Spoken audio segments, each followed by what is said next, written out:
जंगल के एक हरे भरे कोने में मिलो नाम का एक चंचल और शरारती बंदर रहता था। वह अपना दिन पेड़ों पर झूलते, शाखाओं पर छलांग लगाते और पके फलों की मिठास का आनंद लेते हुए बिताता था। मिलो की दुनिया आनंद और रोमांच से भरी थी। फिर भी एक चीज थी जो वह नहीं कर सकता था, वह था तैरना।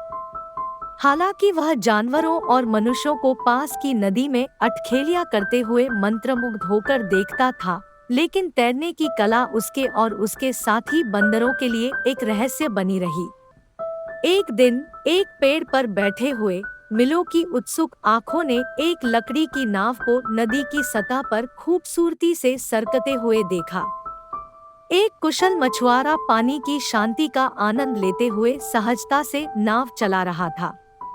उत्सुकतावश मिलो समझ नहीं पा रहा था कि नाव इतनी आसानी से कैसे चल सकती है। उसने एक विचार बनाया, अगर उसे अपने नीचे रखने के लिए कुछ मिल जाए तो शायद वह भी नौकायन के रोमांच का अनुभव कर सकता है। अगली सुबह दृढ़ संकल्प से भरे हुए मिलो को नदी के किनारे एक मजबूत पत्थर मिला। बड़े उत्साह के साथ उसने पत्थर को पानी में फेंक दिया और जहाज की तरह उस पर सवारी करने की आशा से उस पर छलांग लगा दी। लेकिन अफसोस, पत्थर डूब गया और मिलो को भी अपने साथ नीचे ले गया। उसके इस प्रयास पर उनके साथी बंदरों जोर जोर से हंसने लगे। अपमानित और निराश होकर मिलो किनारे पर लौट आया। असफलता से उसका मन दुखी हो गया। जैसे जैसे दिन बीतते गए, मिलो की नदी पर स्विमिंग करने की इच्छा प्रबल होती गई। उसने जंगल में उन सामग्रियों की खोज की जो उसे नौकायन में मदद कर सके। उन्होंने लकड़ी के छोटे छोटे टुकड़ों के साथ प्रयोग किया, लेकिन हर बार लकड़ी उनके वजन के नीचे दब जाती थी। बंदर उसके प्रयासों का मजाक उड़ाते रहे। बहुत प्रयास के बाद मिलो अस्थायी नाव को नदी के किनारे तक खींचने में कामयाब रहा।